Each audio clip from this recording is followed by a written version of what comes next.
Boom.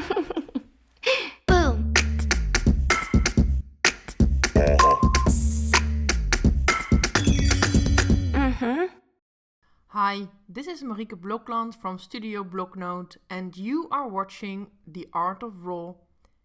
This video series is here to give you your weekly dose of raw art inspiration. Sometimes I talk about materials, sometimes I share a technique. Today I'm adding one of my quirky dolls to a journal page.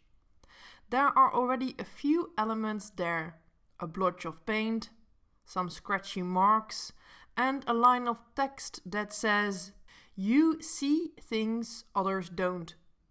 I added those elements during a previous art journal session, and now I feel like building on that, just adding, layering, responding. I hope that this video inspires you to create something today too.